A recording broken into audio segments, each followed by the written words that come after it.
I'm going to call the Windsor Township Conditional Use Hearing continued in progress to order. And note for the record that it is 6:01 p.m. I think this is the closest we've ever started to 6 o'clock. So it only takes about 15 hearings, but we got there. And then I'm going to, at this point, the applicant is going to continue with their case in chief. So Mr. Gallagher, if you have your next witness. Thank you. I'm sorry. You're correct.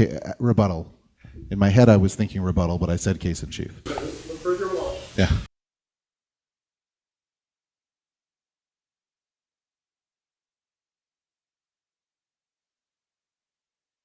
Good evening. Can everyone hear me? I'm going to recall Tommy Cleveland, OIC's on there. I don't know if you need to switch. Yep. Hello. We good? Okay. Good evening, Mr. Cleveland. You previously testified to the health and safety impacts for this project on October 26, 2023. Yes, that's correct. It was a rather lengthy evening. I think it was about 4 or so hours of testimony. Hopefully tonight will be much quicker. Mr. Gallagher, I apologize. Just for clarity of the record, Mr. Cleveland, you remain under oath from your prior testimony. You understand that, sir? Yes, I understand. Thank you. Thank you. Okay. At that time, you provided testimony with regard to glare, and the Kimley-Horn glare report identified as applicant's Exhibit 37. Yes. That? Okay. So since October, there have been several more hearings and testimony with respect to glare in certain exhibits. Before this evening, you were provided with several documents related to glare. That's correct. Yes, I was. Okay. And specifically, those documents were Exhibit 019, which is a February 22nd, 2024 letter from Mr. Haig to Mr. Cluck. Exhibit 021, Exhibit Mr. B1, which is a critical review of the solar glare and glint analysis. Mr. B2, Mr. B3, Mr. B4, and hearing transcripts from the February and 26th and 29th hearings. Is that correct? That's correct. I received and reviewed all those documents. Okay. Did you prepare a response to the glare comments in 019 and Mr. B1? Yes, a letter form response to those comments. And that's what has been identified as Exhibit 51. What I'm holding, can you see what I'm holding in my hand? I can just see that it's paper. Okay. But I did understand that it's been identified as Exhibit 51. Okay. In response to those same comments, did you prepare a second glare analysis? I did, yes, using the same Forge Solar software that was used in the initial glare analysis. And that's what has been identified as Exhibit 52? Yes, that's correct. Okay. Can you please explain what the main differences are between the original glare report, which is Exhibit 37, and the one you prepared? Yes, overall they're very similar, but the differences are, in my assessment, I added some additional entirely new roads, and then I also extended the length of several of the existing roads that were modeled. Then I also added a few additional proposed planted buffers and added a few places where I was recognizing some existing trees serving as buffers. And that, the original report was run at one height, correct? That's correct. For the actual solar panels, when you run the model, you enter a single height. For the solar array, the original report was run at a 5-foot height. And in my assessment, I ran it at 2 different heights, the original 5-foot height as well as a higher 13-foot height. Okay. And would you consider the results of your study to be conservative? Yes, they are by nature the software and how I put the system into the software in two primary ways. One, in the software, you have to draw a shape, a polygon to represent the PV array where solar panels are. And that area I drew, the software assumes it's full of solar panels, but in actuality, that full area is not full of solar panels. And you can see that in some images in the report. There's some fairly significant areas around the perimeter and in some locations where there's some retention basins proposed, where the software model is assuming solar panels there, but in actuality, they're not panels there. So the model's a little conservative in that regard. Do you have? And then also, there's another aspect where it's conservative.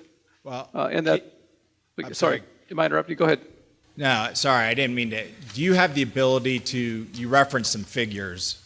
Yeah. Do you have the ability to I should share be able your to, but screen? I didn't immediately see the share my screen option. Let me increase this and see if I can find. I don't know if somebody has to set me up differently, but I don't see. Oh, I'm sorry. I see it.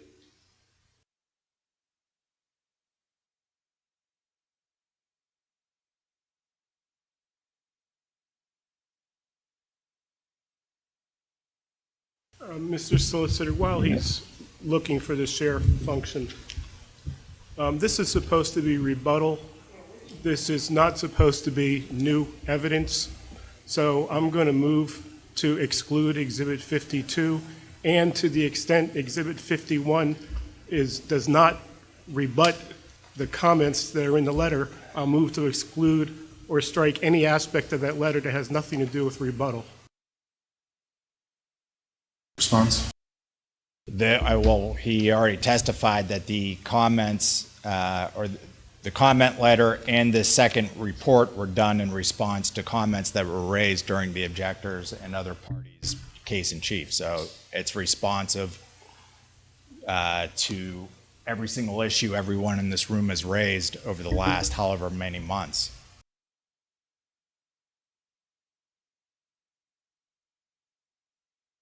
And there's no role to exclude evidence on rebuttal.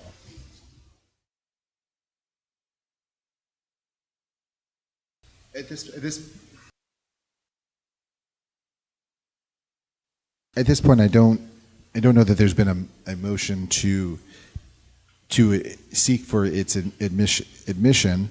Now, I know, Mr. Cleveland, you spoke a moment ago about the differences between the initial report and this report. Could you again identify, how similar is the report that's already been made part of the record and the report that's been marked as A52? Well, if I may, just we're not gonna go into great detail, and he is gonna go through every single one of those in due course.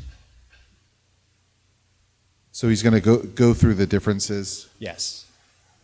So I think at this point I'm going to defer a ruling on your objection. I will note for the record that the board does have the ability to disregard any new evidence and to only consider the rebuttal nature of any of the testimony that's provided. But we will rule on your objection once we've heard the testimony. All right, Mr. Cleveland, if you could just go through, I think you were referencing a figure, if you just want to go to the first figure. Yes. All right, can you please explain what we're looking at here?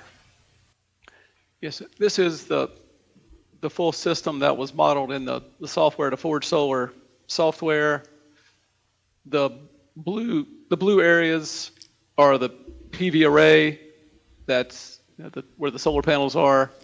The kind of aqua blue lines are roads where the software is checking for glare for somebody driving along those roads. The red dots are at buildings around the vicinity, and those are the same 14 locations that were included in the original report. Those are labeled OP for observation point. That's the term the software uses. And then there's some orange lines, and that's what the software calls obstructions. And those are identifying either existing trees or locations where the project is proposing to plant new vegetative buffer. Okay. If you could just move on to your next figure. All right. This figure is a demonstration of, or representation of, directly viewing the sun, and I'll show in a second the comparison between the glare directly viewing the sun versus the glare that may come off the solar panels. And just to be clear, that's just the setting sun driving. There's no solar facility. That's great. No solar panels here. I think everybody's familiar with, if they've driven a car, familiar with this kind of scenario where you've got the setting or rising sun in front of you near the horizon. All right. Apologize here. I'm zoomed in like this. It's hard to control. There we go. So what is figure 3? So figure 3 is from the results report that the Forge Solar software produces. It produces a graph like this for every location where glare exists. This in particular was the worst case example that I pulled out from the report to be able to explain what the results mean, how they work. This is for the glare coming from somebody driving on Hess Road, coming from a portion of the whole project, the portion that's called PV Array 4. And this shows 3 different intensities or levels of glare, what the software and the research calls green glare here in the left, yellow glare in the middle, and then more severe glare, the red glare in the upper right. All these little orange dots are different of the year where glare is visible to somebody on this road. Okay. And you can see it's a range of intensities. A lot of times it's in the green area. Sometimes it goes over into what's called yellow glare, the yellow area. So, and that's opposed to the circle at the top here is the sun, and the software just automatically puts this in for reference. This is if you're looking directly at the sun, the kind of glare that would be, it's way at the top edge of the yellow, almost to the red area. Okay, and just to be clear, so not all yellow glare is the same, and this graph shows that there's different intensities of yellow glare.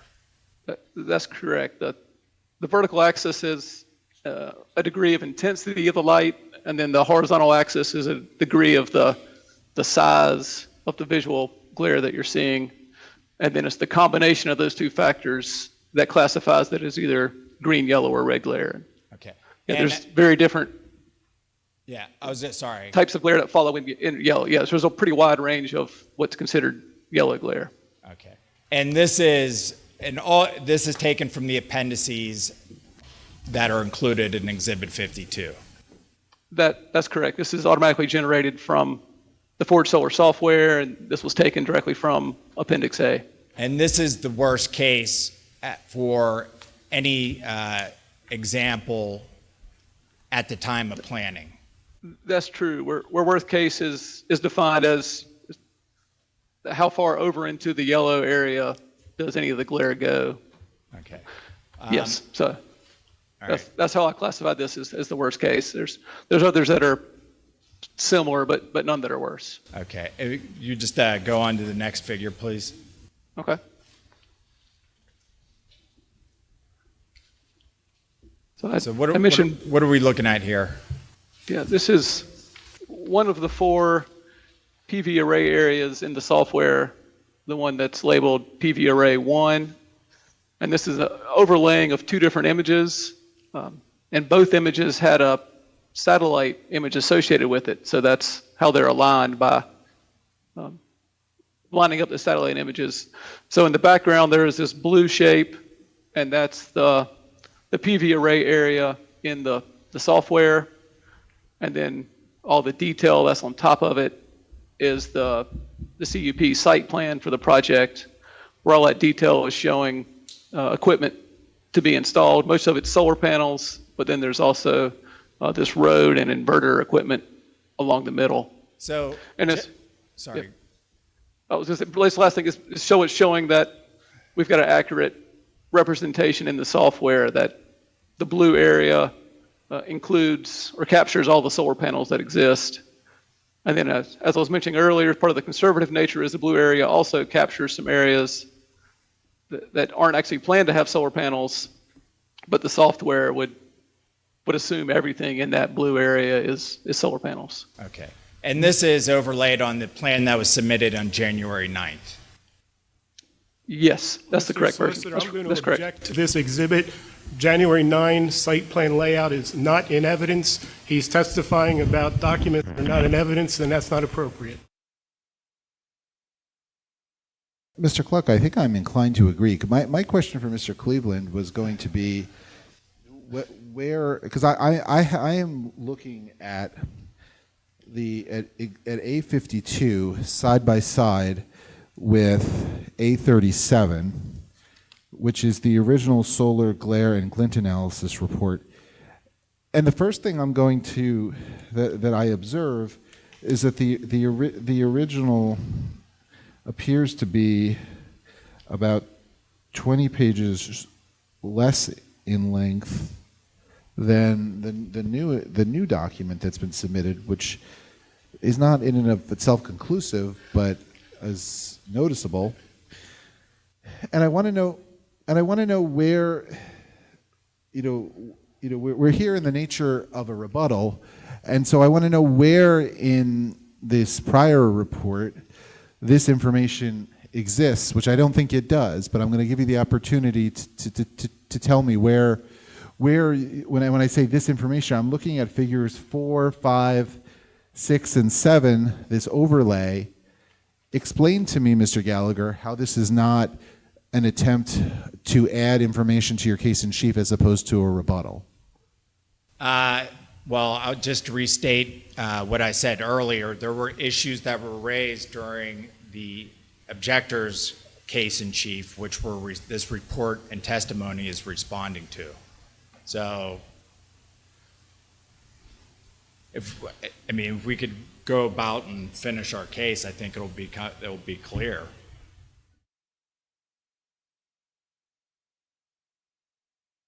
I know that's what you want. That's what you want to do.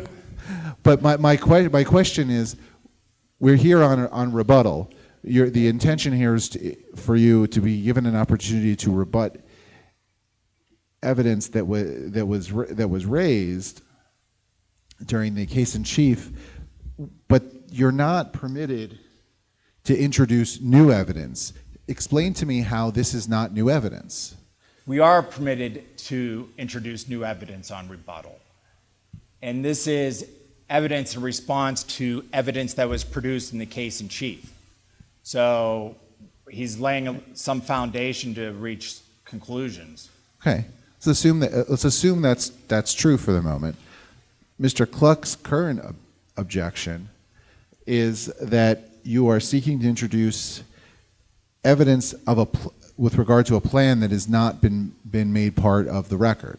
So this is what was submitted, and we've had many discussions about this, and you were going to make it a township exhibit because, like every single other plan that we've submitted, you've identified as a township exhibit, and that's what you told me you were going to do. And it's now going to be May tomorrow, and we submitted this in January, and we've had numerous discussions about this, and you said that send the full-size plans. Are those the full-size? You're pointing to something. Are those the full-size plans there? Have they been marked? I believe so. They're dated January 9th. Are those the full-size plans?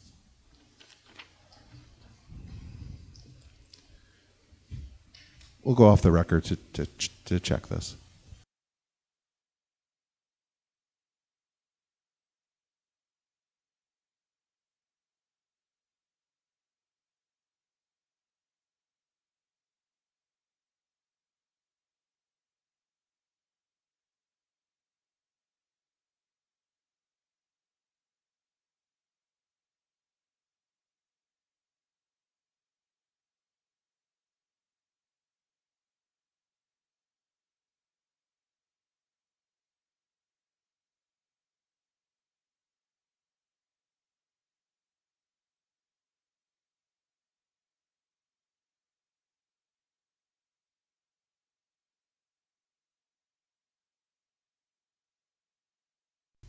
we'll go back on the record. I will identify for the record that we do have the plans that were dated January 9th, 2024, that have been marked for identification as Board Exhibit number 31. I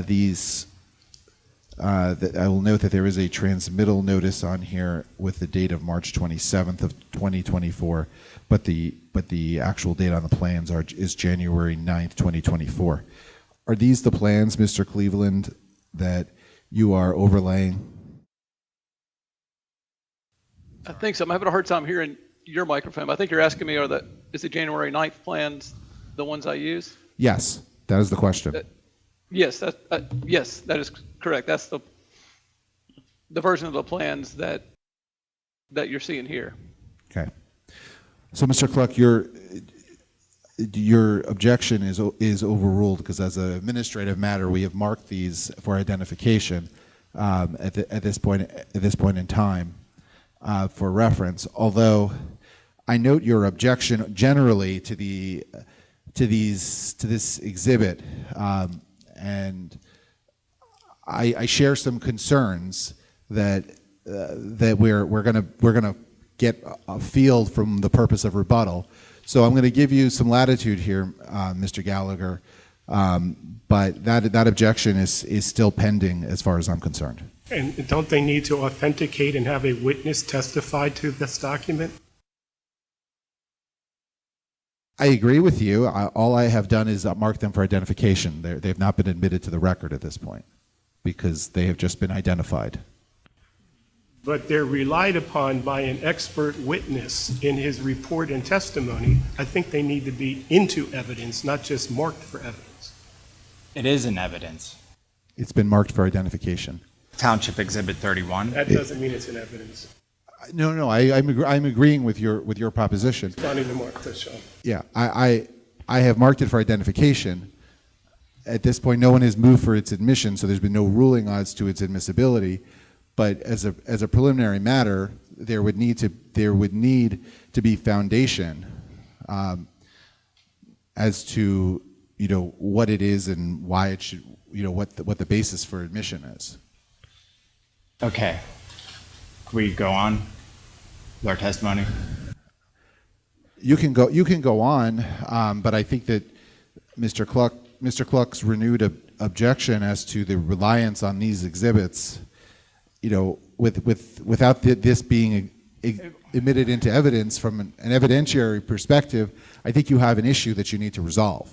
All right. Well, this is a little bit frustrating here because we've had this discussion. We provided this in January. This isn't anything new. You asked us. No, you didn't. Yes, we did. You said in March they got it. We emailed the link to you directly in January, and it was asked that we provide this full-size copies, which we did. Which you did, but not in January. Okay.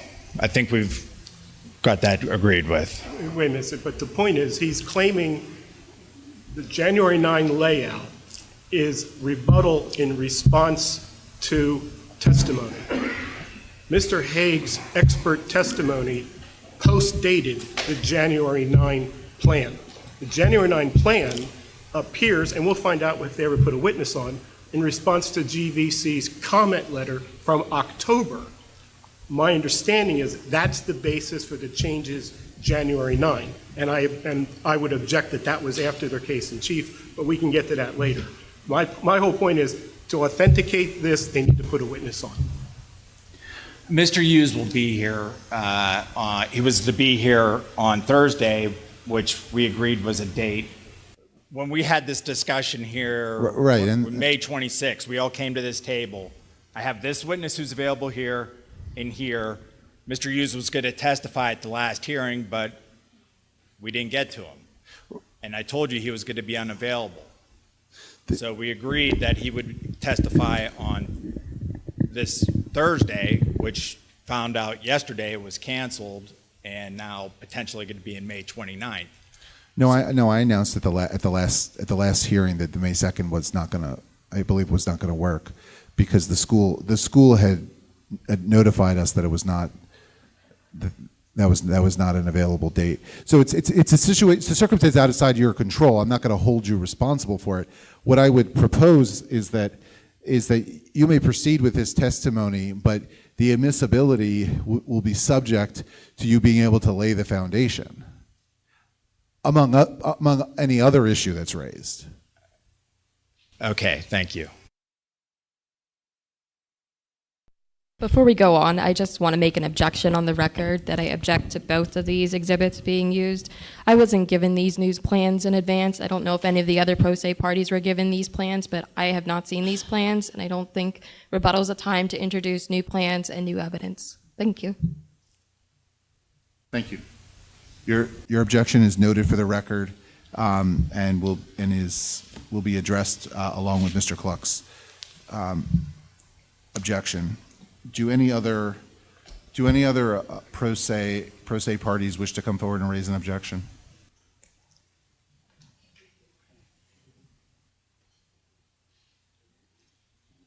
Yes, I would like to object as well because I know there's new information in this document.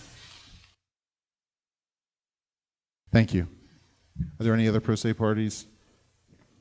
I'd just like to get the objections on the record to the exhibits. Yeah, my objection is mainly concerning that it seems like these plans are fluid, and where do you say, okay, this is what we're actually looking at is the actual application in order to present a case. It just seems like the applicant is just reintroducing a new case at this point. Thank you.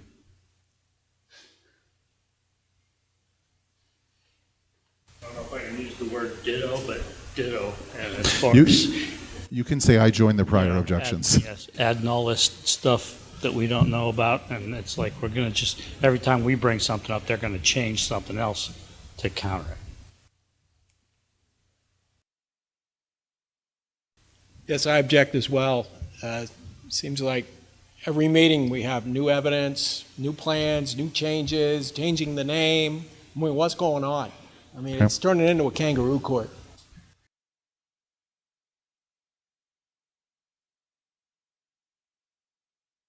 I shall register my objection as well. Thank you. I think I will. All of those objections are noted for the record. At this point, we will proceed with the testimony because we have Mr. Cleveland on Zoom, but the admissibility of these exhibits has not yet been ruled on. Okay. So, Mr. Cleveland, just to recap, you listed a number of documents and transcript excerpts that you read in advance of preparing this report, correct? Yes, that's correct. Okay. And you are aware that the applicant revised its plan in response to comments that were raised last year and submitted a slightly revised plan on January 9th. Yes, that's my understanding.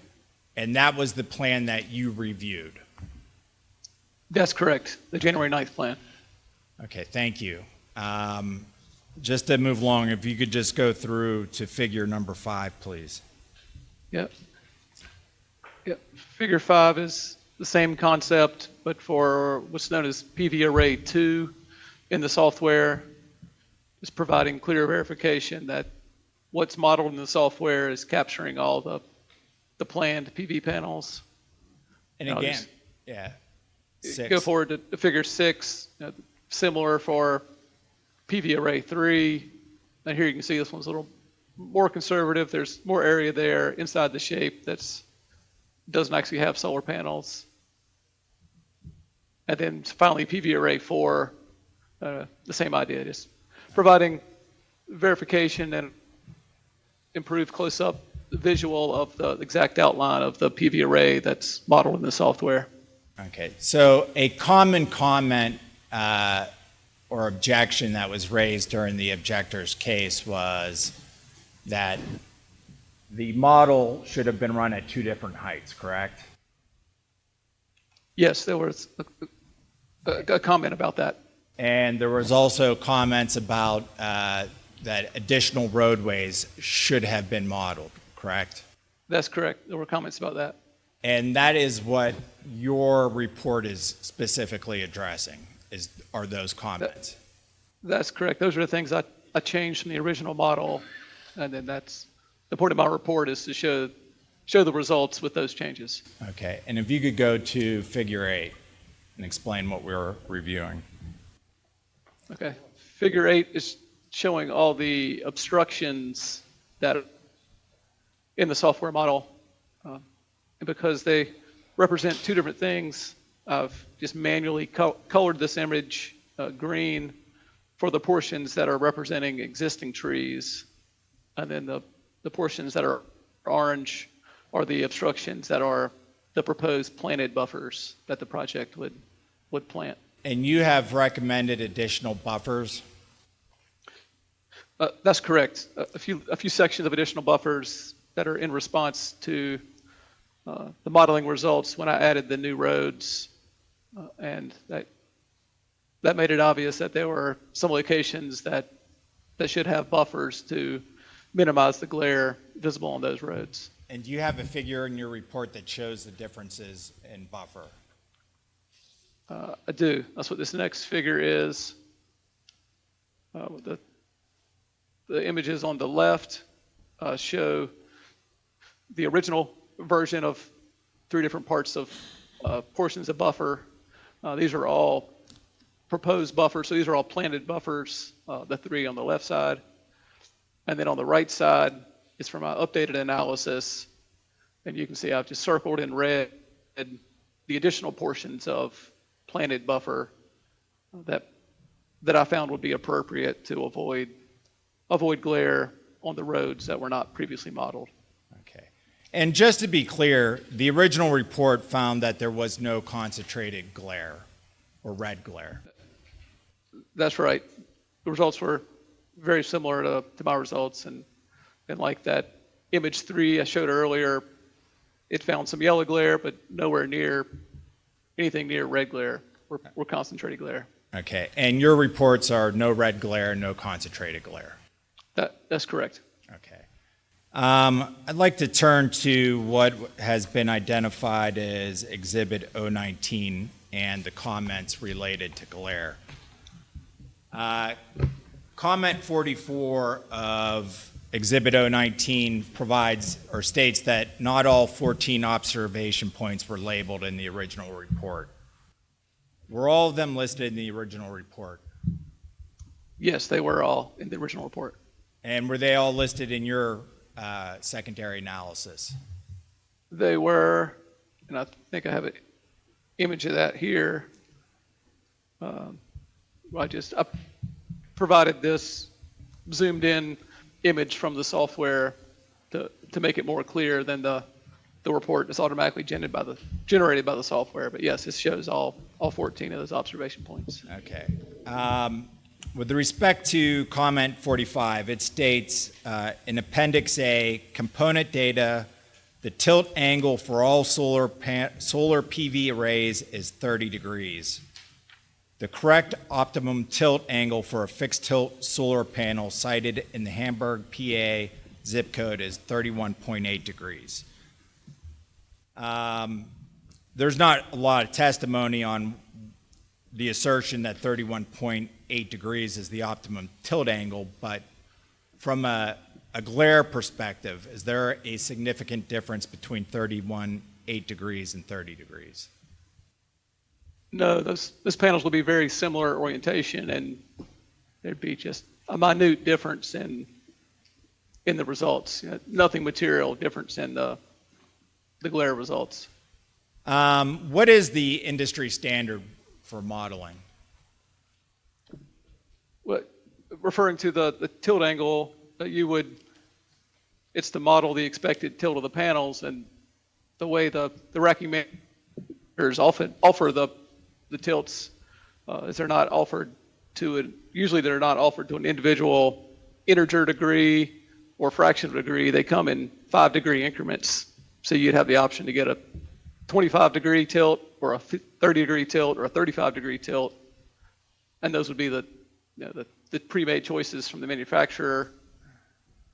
And that's because there's not much difference in annual output between those different options, and it just increases efficiency, makes it easier to install them when you you've got a nice round figure for the angle that you're building with. Comment 46 states, the report lumps individual panel arrays, i.e. A, B, and C, into a PV array, i.e. PV array 1. Nowhere in the report are the individual alphabetic panel arrays A through P individually located on any drawing. The individual vertex numbers are identified consistent with a latitude and longitude.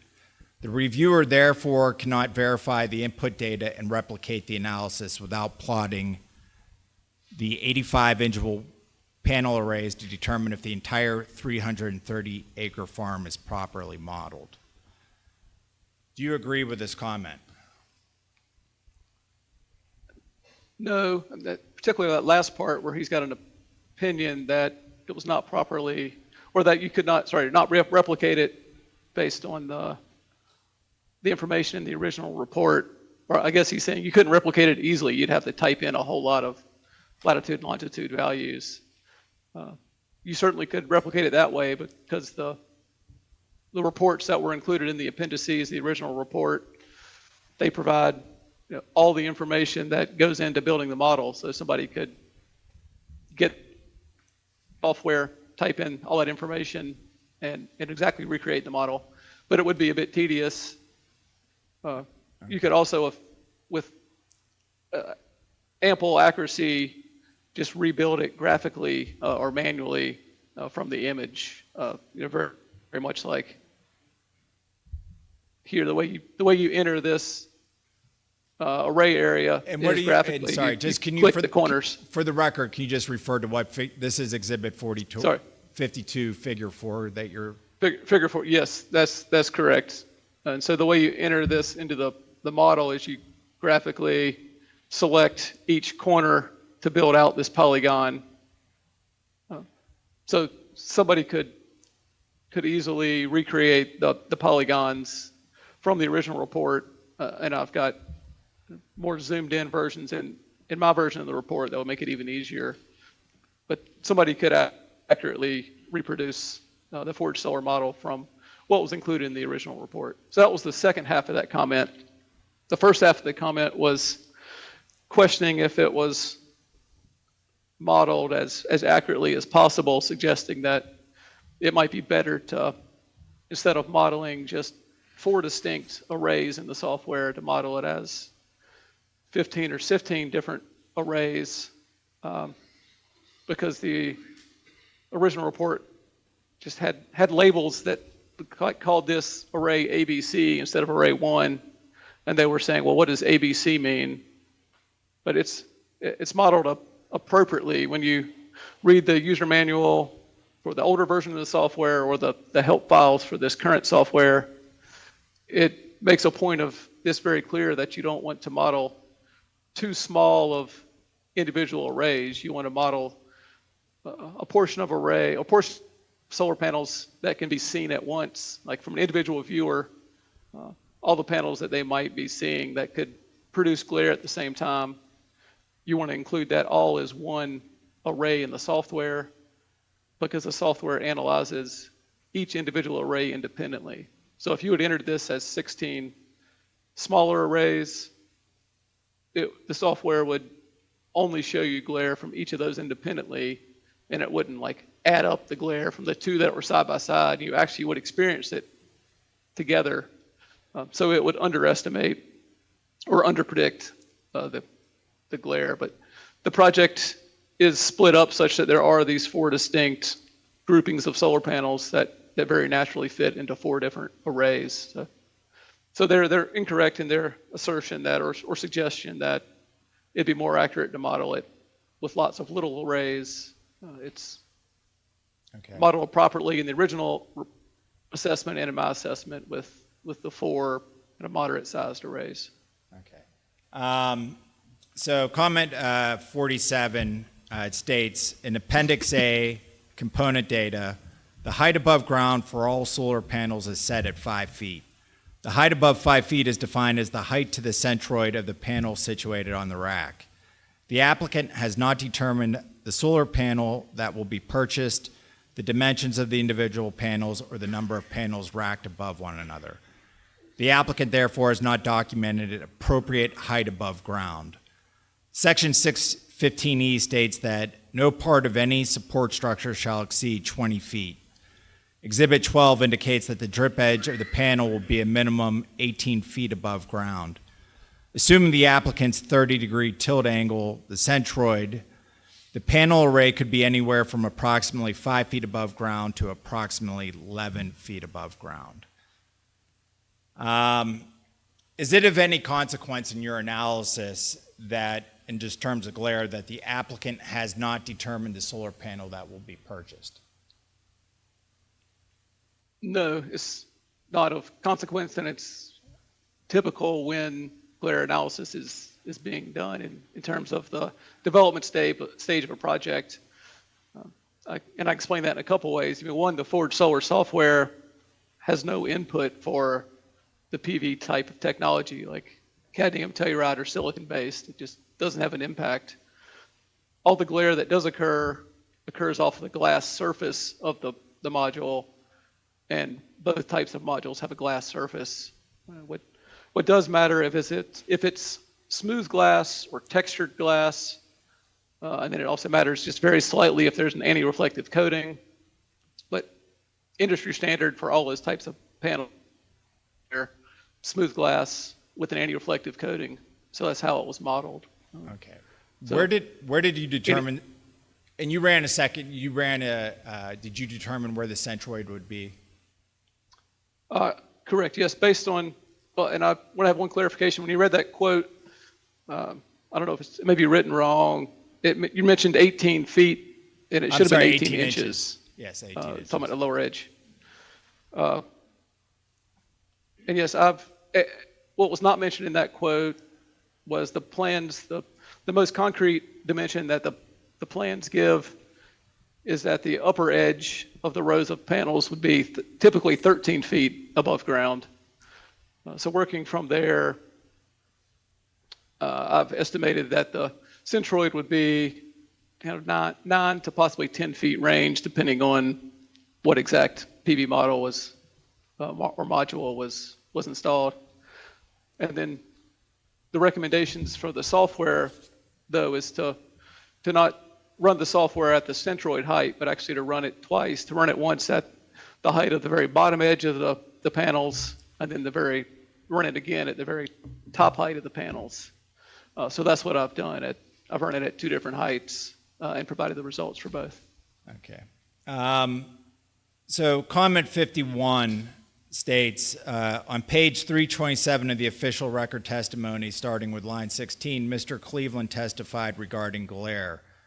Quote, there's not much change in glare from the planted height, 6 feet, in parentheses, to the 40-foot height. The table on page 7 of the Kimley-Horn Solar Glare and Glint Analysis Report directly contradicts Mr. Cleveland's testimony. The hours per year of yellow glare are indicated to be decreased by the eventual attainment sometime in the unspecified future of a mature 40-foot vegetated buffer. Even with this 40-foot vegetated buffer becomes a reality, even if it does become a reality, there will still exist sections of Blau Road, Klaus Road, Gruber Road, and Hess Road with yellow glare. Do you have any comment on this?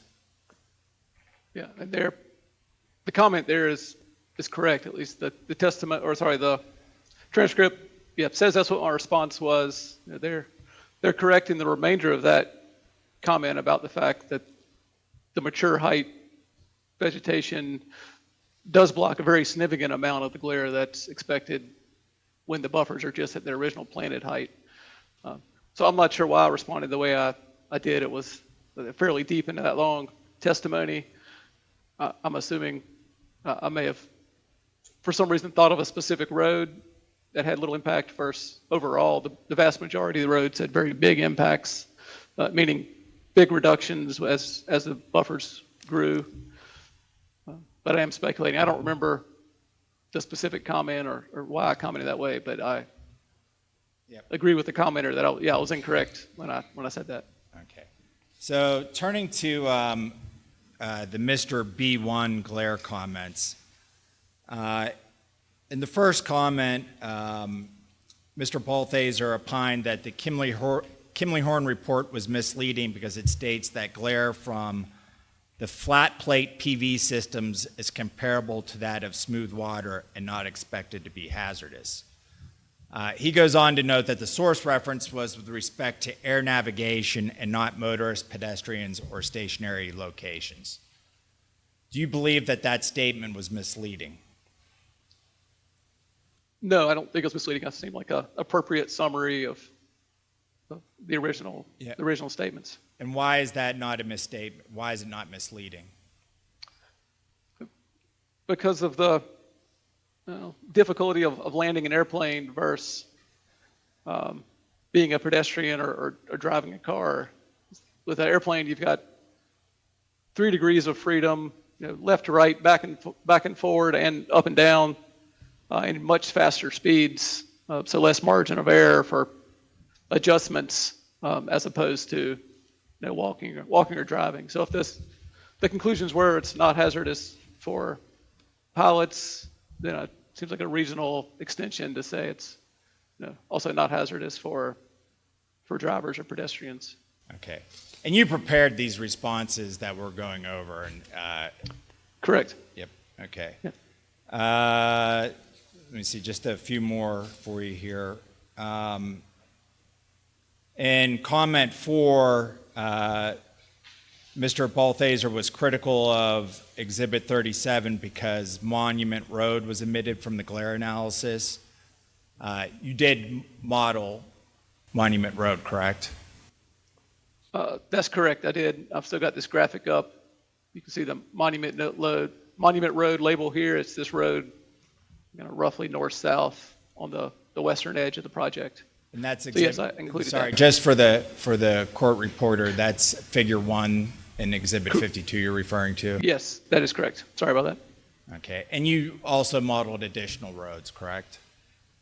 That's correct. I modeled 2 additional roads that were not in the original assessment, and then I also extended the length to a number of other roads that were included, but at a shorter length than what I've included in my model. Okay. So I added road over here on the east of the project. This is in Figure 1. And then also added Yeager Road, which is a long road running roughly north-south, east of all the arrays, starting here in the northeast and running all the way down to the nearly the bottom of Figure 1. Okay. And any yellow glare that is projected, is it all day? No, the solar panels most of the time reflect almost no sunlight. The only time they reflect much sunlight, which is how you can possibly get glare, is when the sunlight's hitting them at a really low angle, a real glancing angle. And that only occurs when the sun is low in the sky and the sun is across the panels from the viewer. So the only time is fairly close to sunrise or sunset. And you can see that very clearly in the graphical results. The way the Forge Solar software presents it, it shows you a diagram that shows months of the year and hours of the day. And the only time the glare occurs is in some really thin lines, limited months of the year and near sunrise and near sunset. Okay. Do the panels create any glare at any time or place where there's not already existing glare from the sun? No, as I just referenced a second ago, the only time these panels can reflect enough light to create any glare is when the sun is hitting them at a real glancing angle, and that sunlight has to then be going toward the person seeing the glare. So the only time that can happen is if somebody's looking across the panels with the sun on the other side of the panels. So if the panels are producing glare to somebody, it means the sun is out there in their field of vision out in front of them. So they would already, they would also be experiencing glare directly from the sun, anytime there's glare visible from solar panels. Okay.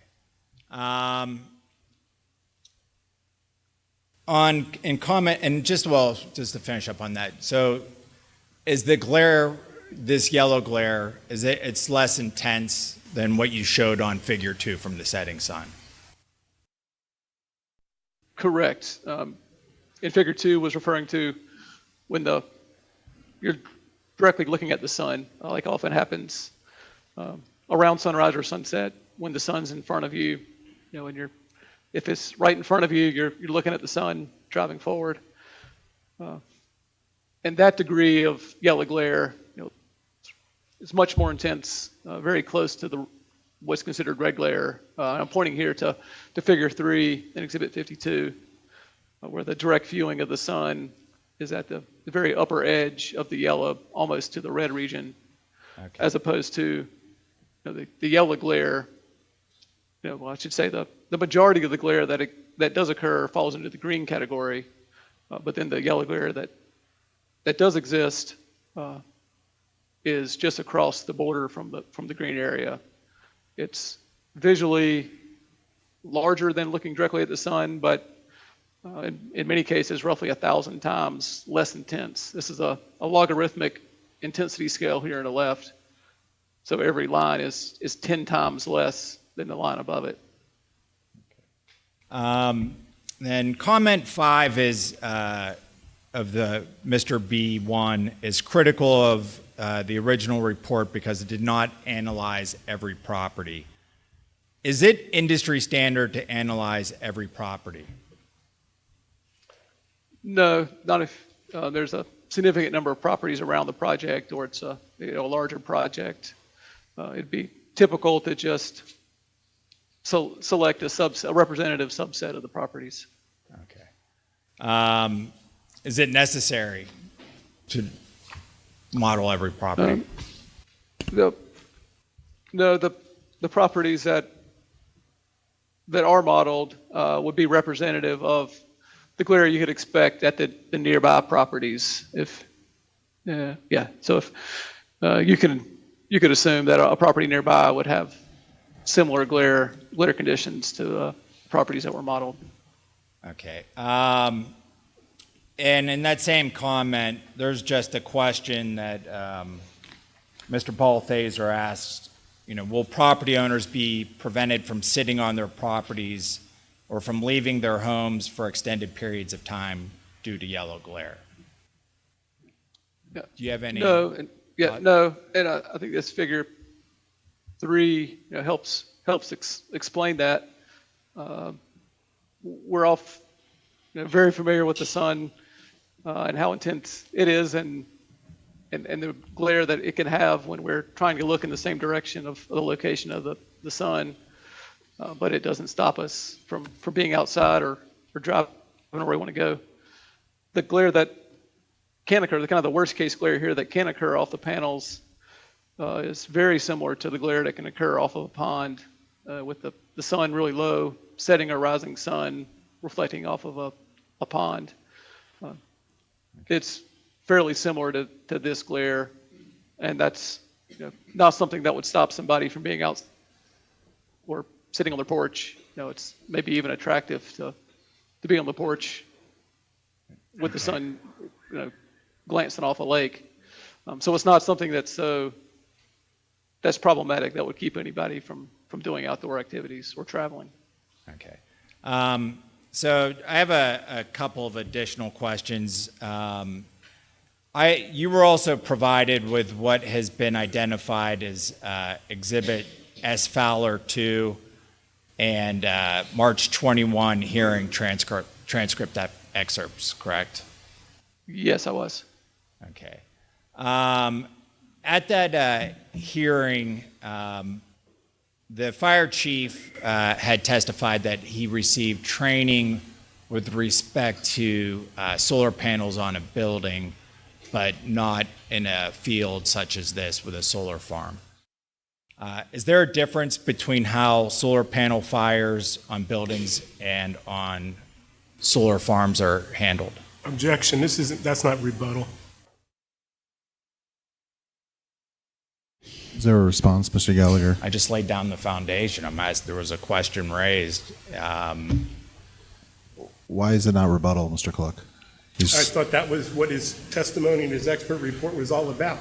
He's just going to be reiterating his testimony on direct when he testified originally. He's not adding anything. I don't know that we ever got into the difference between buildings and open field solar panel fires, but that was an issue that was raised during the Fowler's case. I'll withdraw the objection. Thank you. Please proceed. So the question was, could I speak about the differences, or are there differences? Yes. Yeah. Yeah, there's very significant differences with the panels on the roof. They're mounted relatively close to the roof. Out in the field, they're many feet above the ground. On the roof, there's very significant fuel sources up there. The flat commercial roofs have a foam-based petroleum-based foam insulation, quite a few inches worth. That's extremely flammable. A lot of fire fuel that's right there under the panels. So it's a very different situation. If a fire starts, you're dealing with burning roof material, much more so than burning solar panel material.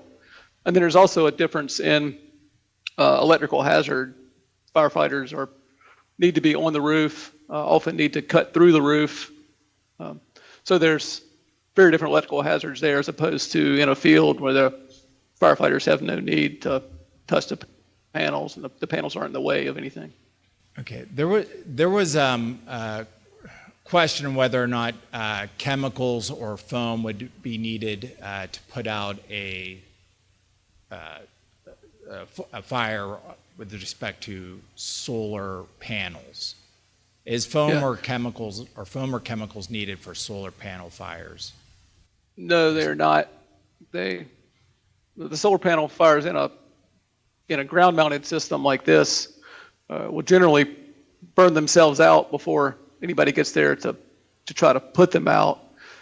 There's just not much flammable material in the panels. There's insulation on the wires that's flammable, some thin layers of plastics in the panel that are flammable, and if you get a short circuit that starts a fire, it fairly quickly burns through the flammable materials and puts itself out. But the correct firefighting agent is water for the panels and not a foam. Are there instances where you would use foam? Usually for a liquid fire, so how that applies to a solar facility like this would be at the transformers. There's a fairly large transformer in the substation, and then there's roughly a dozen smaller transformers spread around the array located with the inverters. And those, if they were to catch fire, the oil some forms of the oil are flammable. And there the best practice is to, if you're going to fight the fire, to use a foam. Although in a remote location like at a utility scale solar facility like this, the recommendation is often just to let it burn. It's very difficult to put it out. Any transformer fire. So it's often the foam's not used. These transformers are no different than transformers at any other substation. And then the smaller transformers are very similar style and size to those that are outside of commercial buildings, schools, apartment buildings, retail buildings. So they're throughout the community, something that firefighters should be very familiar with. Okay. Mr. Fowler testified that he calculated all the cadmium telluride in the panels to be approximately 3 tons. And there was concern if there was a solar large-scale fire at this facility that it would all be released at the same time, which would create a toxic environment for the community. Is that feasible with this type of technology? No, there's no conceivable way you would have a fire like that.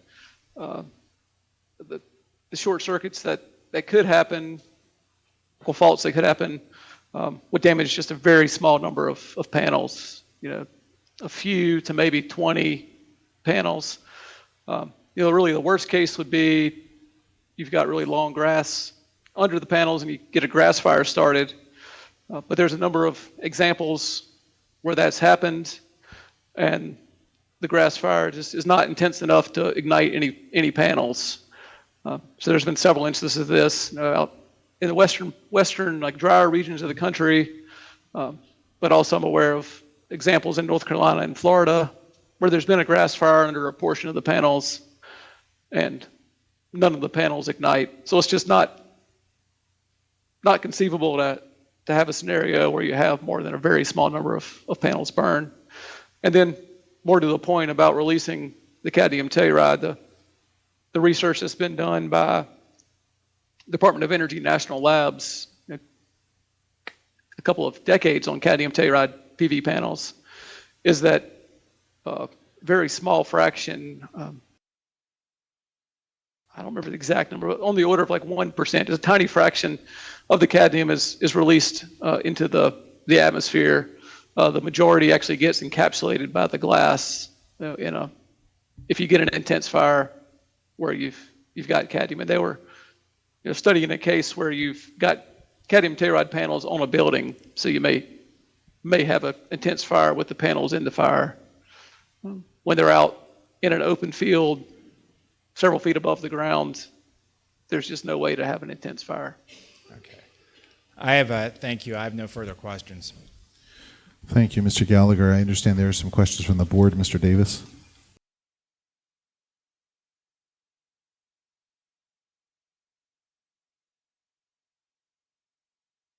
I'm holding in my hand right here the application, the narrative, and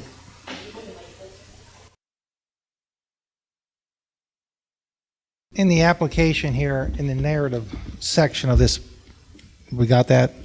What's this called for the record? That's the application, the conditional use application. That's Exhibit 1, Township 1. Is this still a valid document? You have to ask the witness. Well, I think the question's to me. I mean, it's been amended throughout the course of the hearings. I mean, it was filed almost a year and a half ago. So there have been a number of issues that were raised and interpretations that were raised throughout these proceedings that we addressed and have amended. Okay. The reason I ask is I'm having a hard time following this because on the report that we have here tonight, the solar glare analysis dated April 28, 24, you put on here that on figure 8, you have it marked in orange a buffer around the solar panels. And if I look at this map, so you say you added some, but according to this map, they don't match. You're taking buffer away in some cases. That was originally proposed in this one. This one has additional buffers in other areas, and other areas have been buffers removed.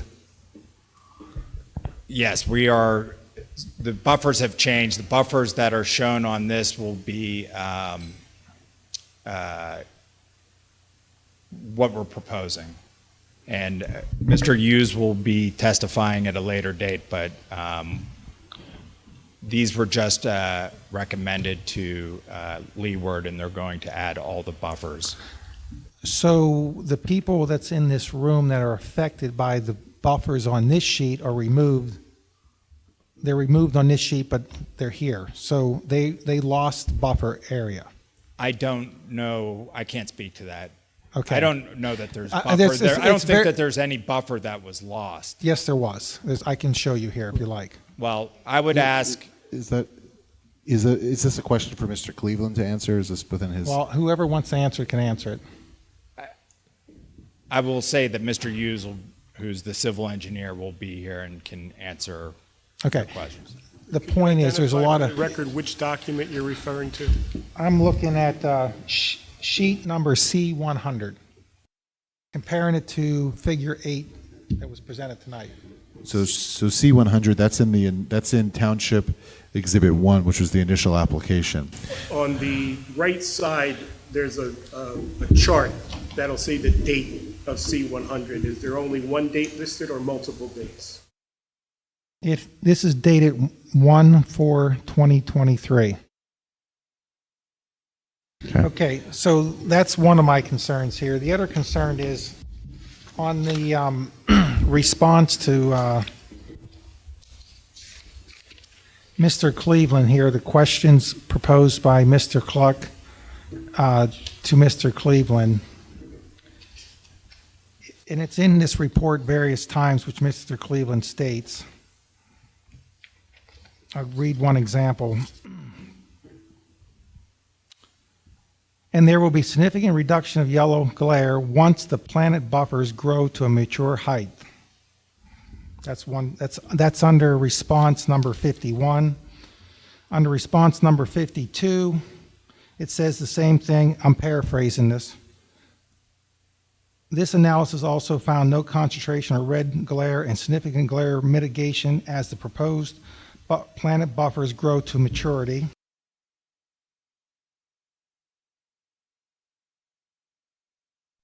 Response to comment number 4, the yellow glare with the planted vegetation at the initial planting height is only a few minutes a day near sunrise and sunset, and once the planted vegetation reach mature height, this glare is reduced by over 80%.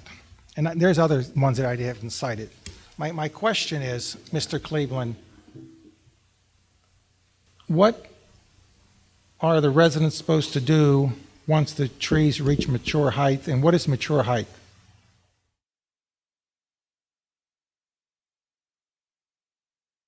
I think you're on mute. Yep, sorry, thank you. I think I heard that well enough. The audio there was harder to hear. I think part of the question was, when will they get to mature height of 40 feet? Was that the last question? No, my question is, multiple times in your response, you state that this will be mitigated once the trees reach mature height. What is mature height, and how many years will it take to get to mature height? The mature height is modeled as 40 feet. And I don't know how long it takes to get there. That's out of my expertise. I do know that it's proposed to be planted at a 6-foot height. So it would be the growing time from 6 feet to 40 feet, but I don't know how long that is. Mr. Cleveland, would it be possible to plant those trees at 40 feet height as opposed to 6-foot height? Could you repeat that? I couldn't hear you there. Mr. Cleveland, would it be possible to plant those trees at a 40-foot height as opposed to a 6-foot height at the time of construction? No, I don't think that's feasible. I don't think you could source that many trees of 40-foot height that have root balls you could plant. I mean, it's going outside my expertise, but I know that it gets exponentially more difficult to source and move and install larger trees. How many trees would be needed? So, what was that? How many trees? How many trees would be needed? I don't have a number, but it's all of this orange trees to make the full plan buffer for all this orange length on the figure 8 that's on the screen now from Exhibit 52. I don't know what that distance is, but it's, it could be half a mile worth or maybe a mile worth. I'm just estimating there. Okay. Mr. Davis, any other questions? Well, I didn't get an answer to my question. My question is, how many years is it going to take for the trees to get to the height that he talks about mitigating the glare? He said he doesn't know. He does not know. Okay. Mr. Mazeka, do you have any questions? Mr. Long?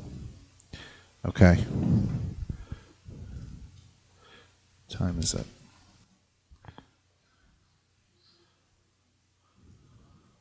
Do you need a break? All right, Mr. Clark, cross-examination. Are you coming up here? No, I'm still stay here. Tommy, do you need a break before I start? No, I'm fine right now. I don't know how long it's going to go, but A while. I don't need a break. Well, It's gonna- I think I'm fine to keep going. I don't need a break now. I'm fine. Well, Thank you. Anytime along the way, let us know. It's not a marathon. Okay, thank you. You have Exhibit 37 with you? Yes, I do. I got it digitally here. I may have to stop sharing to gain the right access. Let me see. No, that's okay. I'm not, we're fine. I just want to make sure you have it. Okay.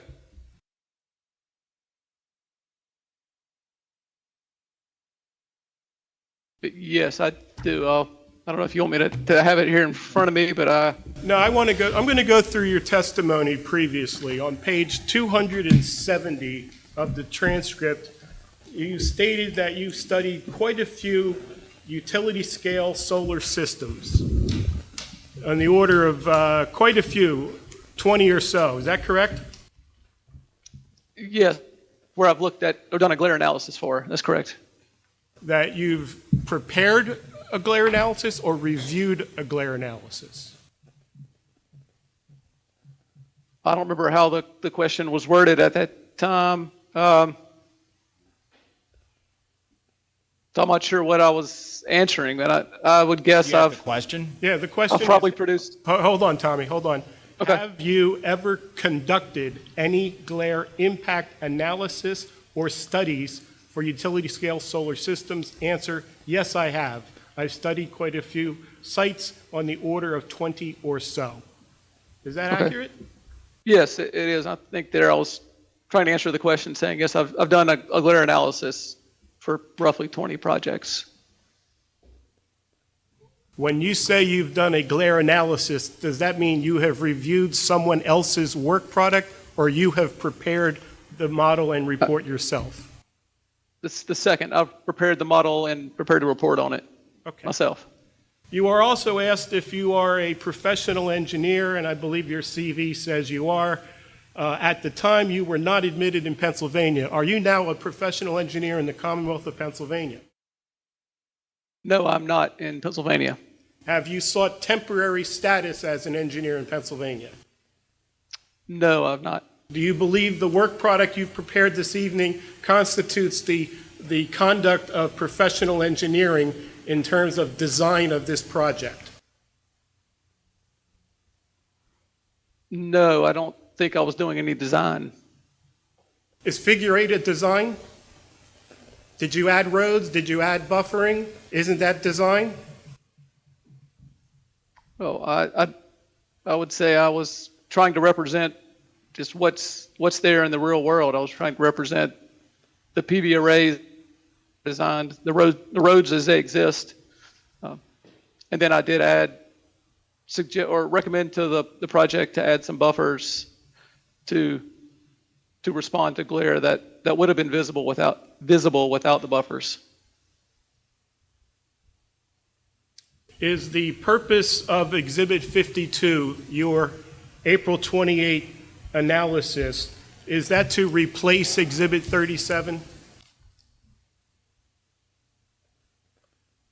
I was asked to prepare. I think it's to supplement, to respond to the comments that were provided about 37 that were requesting some or provided some concerns about Exhibit 37. So I was trying to respond to those concerns. Did you review the Forge solar analysis information created for Exhibit 37? I'm not sure what you're referring to. You said the Forest Solar? Forge Solar, the software that was used. Oh, Forge Solar. Yes, I did. Sorry, I misunderstood you there. And did you review the modeling? Yes, I actually recreated the modeling. I got in touch with the folks at Kimberly Horn that... No. 30, when you reviewed 37, Exhibit 37, originally, you testified as a professional expert that Exhibit 37 met the standards of the ordinance. You've now produced a new, supplemental analysis, and apparently you've made changes to the model. So my question is, didn't you review the model in the original Exhibit 37 And didn't you find any deficiencies? Well, yes, I reviewed the model not in the Ford Solar software, but in the form of the appendices in that are the 37 exhibit, where the appendices provide the full input information to the model. So you're correct. I did review that, and I did not at that time spot the deficiencies of the missing road.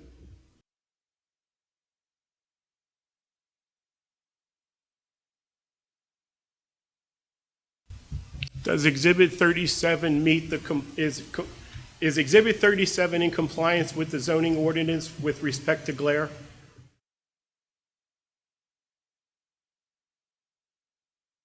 I'm not sure exactly what can you be more specific about that? I don't think the ordinance has a glare report requirement. In your professional opinion, will the proposed project produce concentrated glare? This was your expert testimony originally with respect to Exhibit 37, and your response was, no, it won't. Is that still your testimony? Yes, that's still my testimony.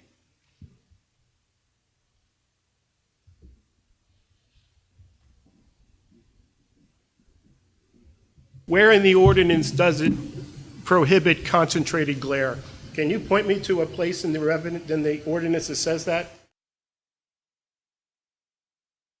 I know the ordinance has a restriction of, I don't remember the exact terminology, but it restricts concentrated solar radiance and glare, or something very close to that. Well, take a look at Exhibit 51 on the first page. Okay. Exhibit 019, comment number 43. Do you see that? Oh, sorry, I'm almost there. Okay, yep, there's the quote. Okay, I see that. Does it quote section 615N? Yes, I see the quote. What was the question? Is it accurate? Yeah, that appears, I don't have a direct comparison to the zone ordinance, but yes, that's my understanding of what the ordinance says. Does it say concentrated glare? It depends on how you read the sentence. It says concentrated solar radiation or glare. Yeah, and there's a word or in there. So in your recollection from English 1 in college, does the word concentration... This is getting argumentative. I'm asking a question. He's interpreting the ordinance. He testified on direct... Oh, hold on. I'll stop. Did he make an objection? He made an objection, and I think we can do without the hyperbole. So if you can ask the question, but without potentially insulting the witness.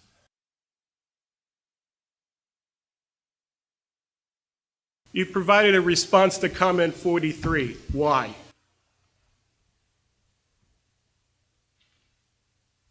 It was a relevant comment, and this was also conducted in consideration with the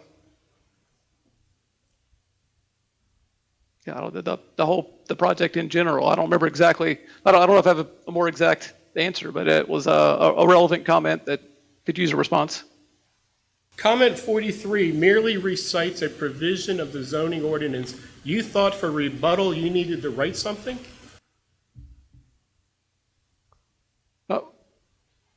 To make the case that the difference between concentrated glare and glare.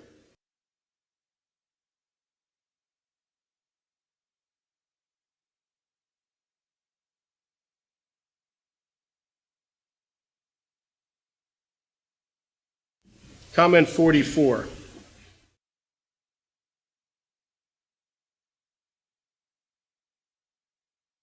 Okay, Is there anything I'm looking at it. inaccurate? I'm sorry, comment number 44 on page 1 of Exhibit 51. Is there anything inaccurate in that comment? I'll read it to myself here.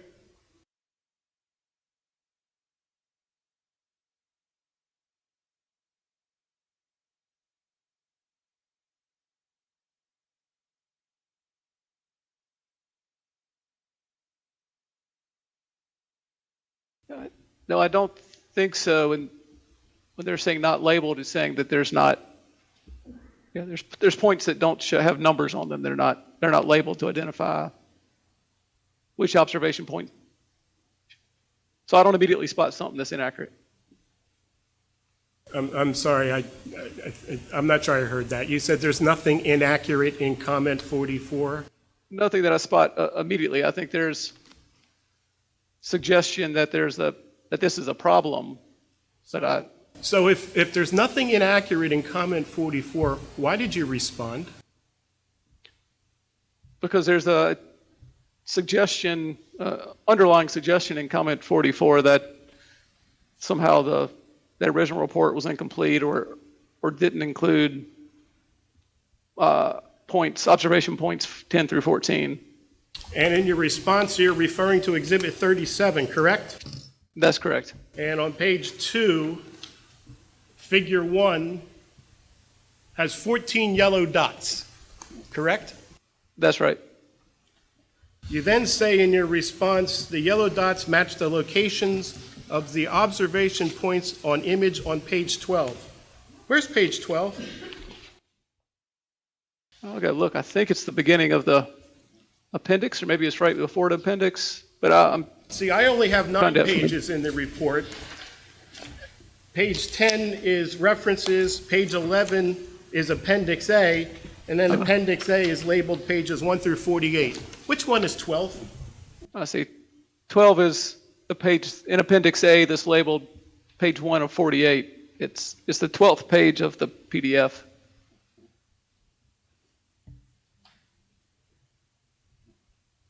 Ford solar glare analysis, I see, oh, what you tell me, what am I looking at on this page 1 of 48, which you say is actually page 12? Yep. These 48 pages are the analysis results report that the Ford Solar software produces. Why And are this- there, why are there yep. numbers on some of the images? I couldn't tell you exactly. It's the way the software produces the report.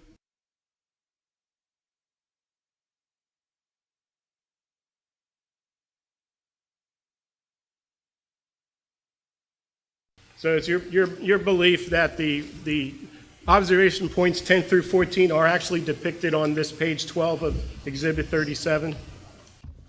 Yes, just that they don't have the numbers. It looks like it's missing all the 2-digit numbers. Just based on the sizing here, I would guess that the reason it's not included is the software couldn't fit both digits on the red dot, and instead of shrinking the text, it just didn't include the number. So your response isn't accurate, is it? Objection. I don't understand. I mean, the points are there. They're not labeled, but they are there. What's the basis of the objection? Argumentative. Well, over. So I think what you mean is that he's asked and it's been answered. Yes. That's sustained. Argumentative is overruled. Mr. Cleveland, comment 44 says observation points 10 to 14 are not labeled anywhere in the report. You just testified that your response also doesn't indicate that those observation points are labeled. Is that, what's the correct answer? They're not labeled or they are labeled? Yeah, they are not labeled. I'd like to go back to my response. I didn't think my response said they were labeled.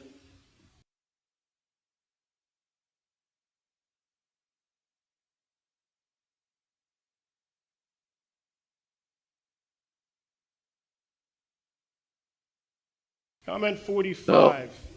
Well, do you let him answer the question? I thought he answered the question. Do you have more of an answer? Yeah, I was rereading my response to 44. So I might have an additional answer. I wanted to double check exactly what was here in the response.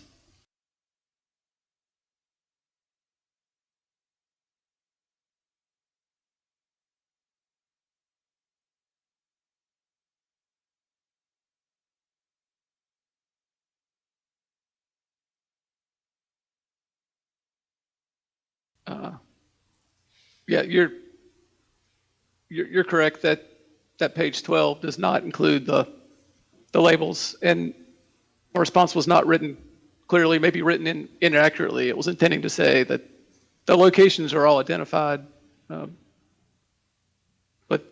I'm conceding that they are not. The software, for whatever reason, has decided not to label them on that image, presumably because the numbers didn't fit on the pointers. Anything else? That's it. Comment 45. Is there anything inaccurate in comment number 45?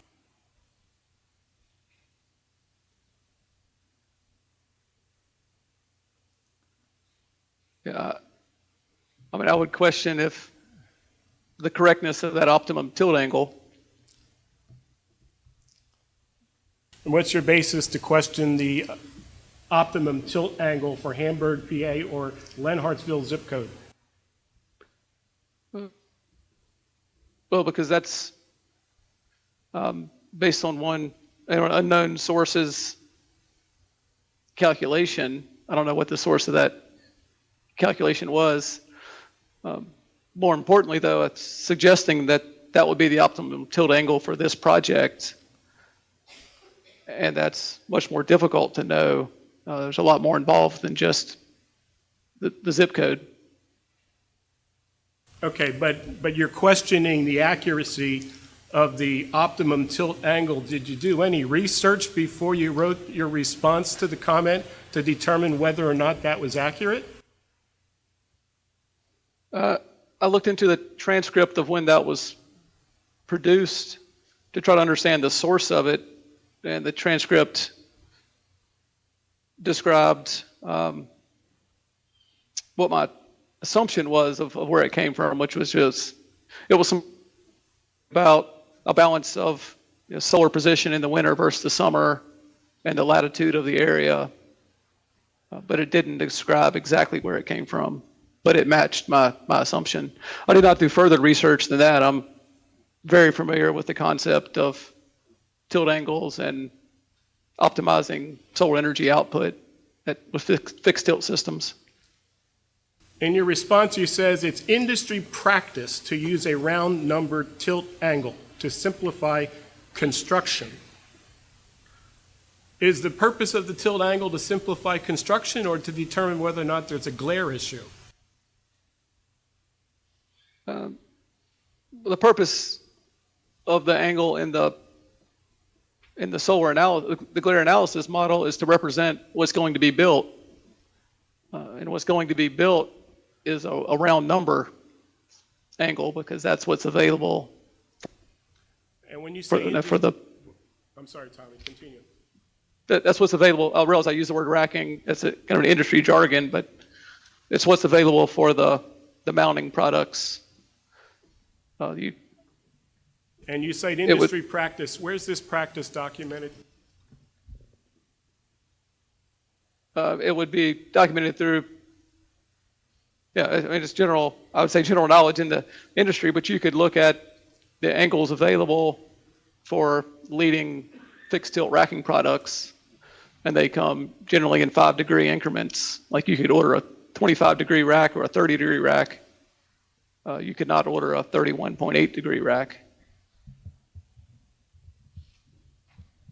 So you could look at many examples of project designs, and I've never seen a design with a fraction of a degree tilt in the design. It's always a increment of 5 degrees.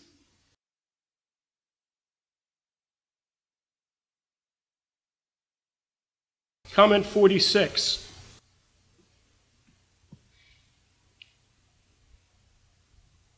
I would ask you if there's anything inaccurate, but I believe what you're saying is it's not impossible to replicate the analysis. That's right.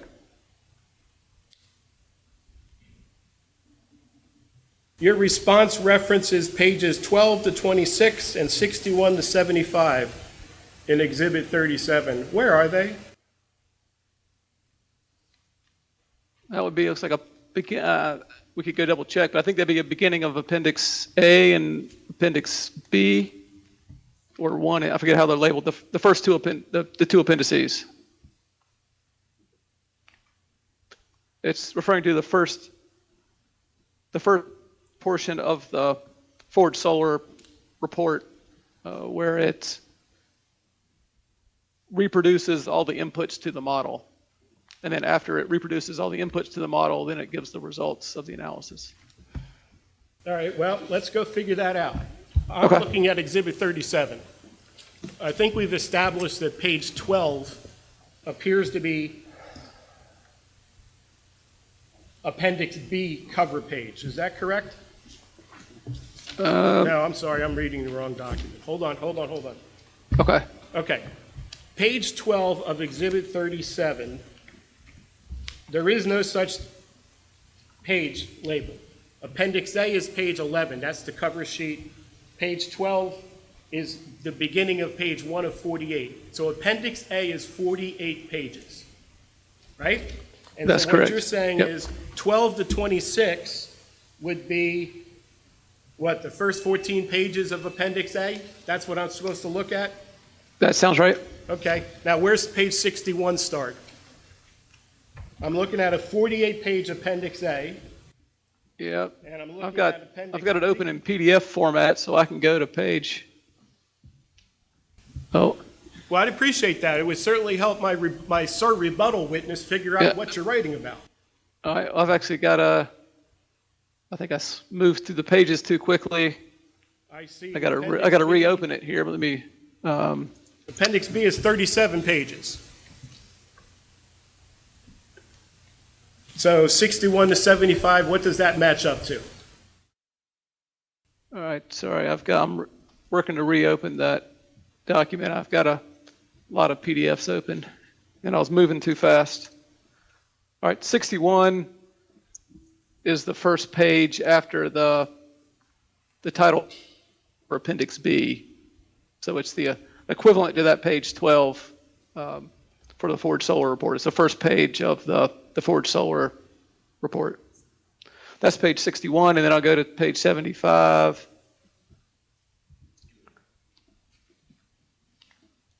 And 75 is page 15 of 37. So that's the last of the pages where it defines the inputs to the model. So the response to 46, you did images that overlay the PV array areas. And I think that was what figures in your Exhibit 52, figures 4, 5, et cetera. Did you do an overlay with the conditional use plans that were used for Exhibit 37? I did not. Why not? I was just limiting the scope to looking at the current design. I thought you were reviewing Exhibit 37 and supplementing it. Wouldn't you want to know the differences in the plans used for 37 versus the plans you relied on in 52? Yeah. I wasn't interested in the small differences. What mattered more was if my analysis was accurate for the current plans. Why do you say small differences? How do you know there's small differences? I'm familiar enough with both site plans to know there's no large differences. I'm assuming if there's a new plan, there's some differences. Do the number of solar arrays change between the two plans? No.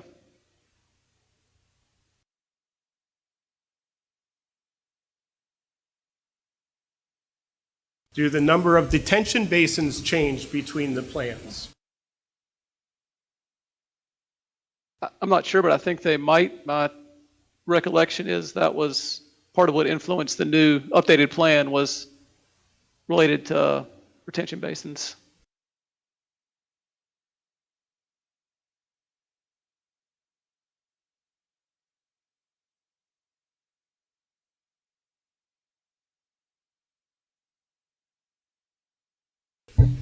Comment number 47. Is there anything inaccurate in that comment?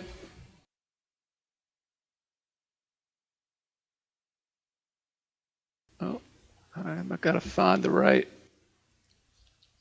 Page 3 of your document 51. Yeah. Looks like that one got closed for me here. I got about a dozen documents open, so I had all the relevant documents available. Give me just a moment and I'll reopen it.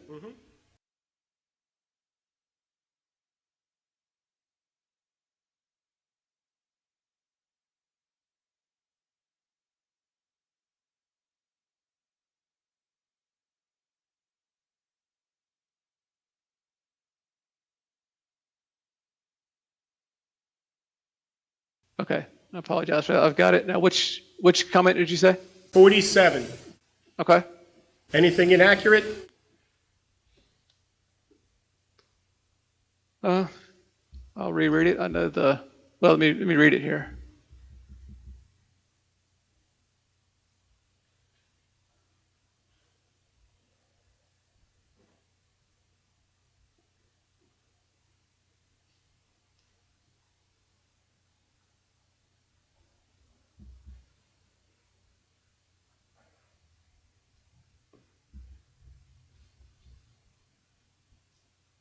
Yes, it's inaccurate to say applicants not determined, where did you get the number of panels racked above one another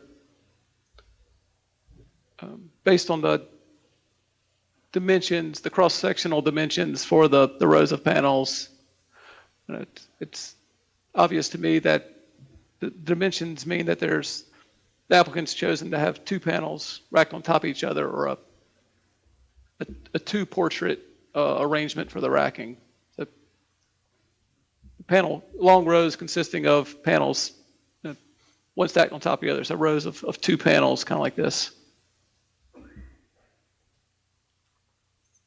I'd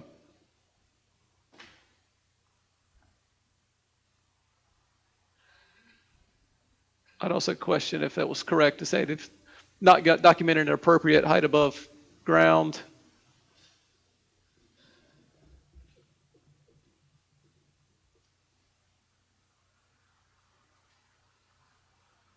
Yeah, and I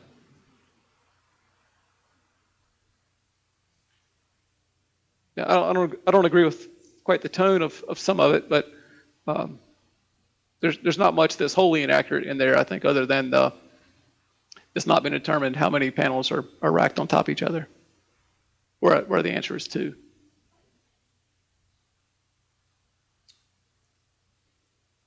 I'm going to read one of the sentences and ask you specifically what is inaccurate. Quote, the applicant... Oh, sorry, I missed what you said. You're going to... What about it? Wait till I ask the question. Yep, sorry, the audio is just not great here. I've got a...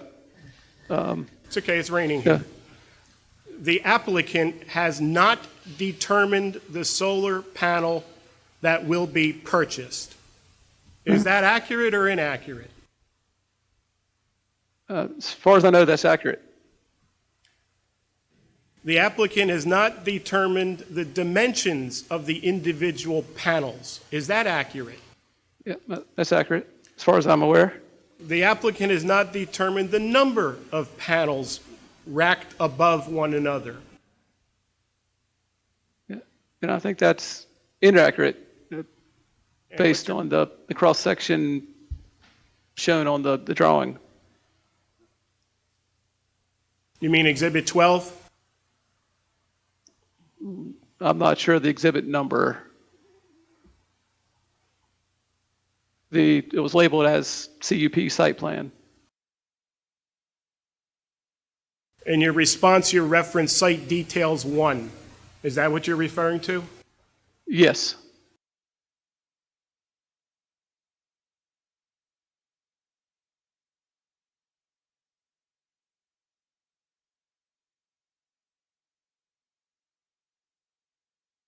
Hold on, Tommy, my computer just died.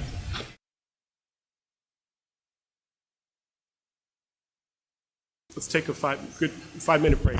Or 10. We're going to take a 10-minute recess. If any unrepresented or pro se parties could come forward just for scheduling purposes.